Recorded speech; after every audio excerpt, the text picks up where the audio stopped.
आए दिन कई राज्यों में बिजली गिरने के मामले देखने को मिलते हैं, जिसमें कई बार लोगों की जान चली जाती है तो कई बार लोग केवल घायल होते हैं। पिछले 5 सालों में बिजली गिरने से कुल 8,291 लोगों की मौत हो चुकी है। आपको बता दें, साल में ज्यादातर समय आकाशीय बिजली मॉनसून के समय में गिरती है, लेकिन बिजली कब गिरेगी और कहां गिरेगी ये किसी को मालूम नहीं होता। लेकिन सोचिए, अगर आकाशीय बिजली को ही मार गिराया जाए तो इससे होने वाले नुकसान से बचा जा सकता है। Press the bell icon and never miss a video from newsnumber.com. जी हाँ, स्विस एल्प्स के पहाड़ों के ऊपर एक अनोखा प्रयोग होने वाला है। इसमें आकाशीय बिजली को जमीन से लेजर लाइट फेंक कर नियंत्रित करने की कोशिश की जाएगी। इस काम के लिए यूनिवर्सिटी ऑफ जेनेवा के वैज्ञानिक दिन रात काम कर रहे हैं। वैज्ञानिकों ने सेंटिस रेडियो ट्रांसमिशन टावर की चोटी पर एक बड़े लेजर लाइट को लगाया है, जो बिजली के पैदा होते ही आकाश में लेजर छोड़ेगा।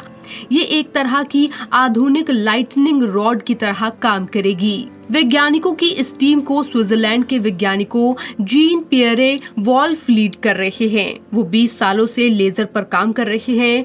अब उनका प्रयास है कि वो लेजर के जरिए आकाशीय बिजली और मौसम को नियंत्रित कर सकें। लेजर एक बेहद ही पतली और उच्च ऊर्जा वाली रोशनी होती है। उसका प्रयोग हीरे की कटाई, सर्जरी से लेकर बारकोड रीडिंग तक के लिए किया जाता है। अब जीन पियरे वॉल्फ इसके जरिए हमें आकाशीय बिजली से बचाना चाहते हैं। जीन पियरे की टीम में पेरिस यूनिवर्सिटी, लॉयसन यूनिवर्सिटी के वैज्ञानिकों, रॉकेट बनाने वाली कंपनी एरियन समूह के साइंटिस्ट और लेजर लाइट बनाने वाली जर्मन हाईटेक कंपनी ट्रम्फ के लोग शामिल हैं। कोरोना की वजह से 1 साल देरी के बावजूद अब लेजर लाइट फेंकने वाली नली को सेंटिस पहाड़ के ऊपर लगा दिया गया है। इस चोटी की ऊंचाई 8200 फीट है। वॉल्फ ने कहा है कि यूरोप में ये इकलौती ऐसी चोटी है जहाँ पर सबसे ज्यादा बिजली गिरती है। यहाँ पर एक रेडियो ट्रांसमिशन टावर है जिस पर साल में 100 से 400 बार बिजली गिरती है। इसीलिए यहाँ पर प्रयोग करना और उसे पुख्ता करना आसान होगा।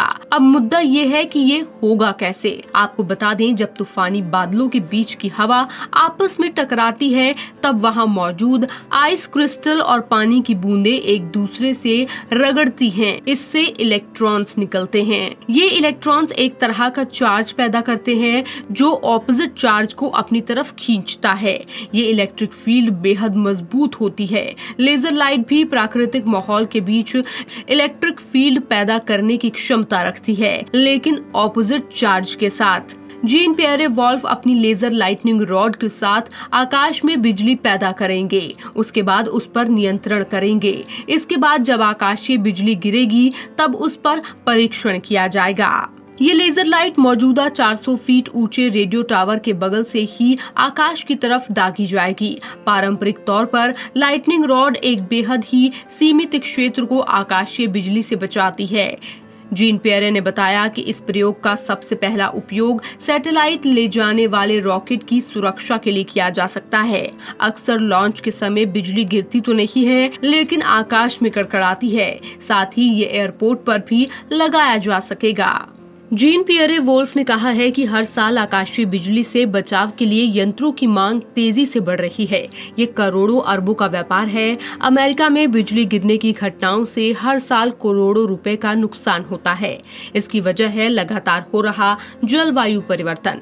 लेजर लाइट से आकाशीय बिजली को नियंत्रित करने के इस प्रोजेक्ट को यूरोपियन कमीशन फंड कर रहा है। ये प्रयोग अभी अपने शुरुआती चरणों में है।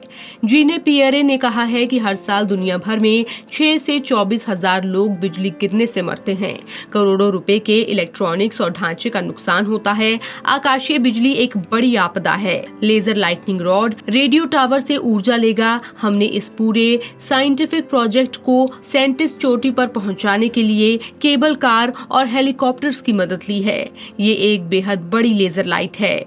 इस प्रोजेक्ट के लिए करीब 29 टन का माल और यंत्र सेंटिस चोटी पर पहुंचाए गए हैं। इसके अलावा अलावा 18 टन का कंक्रीट मटेरियल भी इस ऊंचाई तक पहुंचाया गया है। इस चोटी पर हवा की गति करीब 1993 किलोमीटर प्रति घंटा रहती है। ऐसे में यहाँ पर किसी वस्तु को संतुलित तरीके से खड़ा करना एक बड़ा और मुश्किल काम है। इस पूरे सिस्टम को चोटी पर लगाने में करीब 2 हफ्ते का समय लगा। अब ये लेजर लाइट प्रयोग के लिए तैयार है। लेजर लाइट हर सेकंड 1000 पल्स आकाश की तरफ फेंकेगी, जो कि किसी भी परमाणु संयंत्र की ताकत के बराबर है। लेकिन ये लाइट बेहद कम समय के लिए छोड़ी जाएगी। सुरक्षा के लिए इस लेजर लाइट के चारों तरफ 5 किलोमीटर के इलाके को नो फील्ड जोन घोषित कर दिया गया है, ताकि कोई नागरिक, मालवाहक या सैन्य विमान इधर से ना गुजरे। लोगों को भी मना किया गया है कि इसे देखने से बचें, क्योंकि इससे उनकी आंखों को नुकसान हो सकता है। लेजर लाइट हमेशा ऑन नहीं होगी, सिर्फ उसी समय इसे ऑन किया जाएगा जब आकाशीय बिजली के पैदा होने की संभावना होगी। लेजर लाइट के साथ यहाँ पर कई ताकतवर कैमरे भी लगाए गए हैं, जो आकाशीय बिजली और लेजर लाइट के प्रयोग की तस्वीरें 3 लाख फ्रेम प्रति सेकंड की दर से फोटो लेंगे। इससे वॉल्फ और उनकी टीम को लेजर और आकाशीय बिजली के टकराव, मिलन आदि की जानकारी मिलेगी।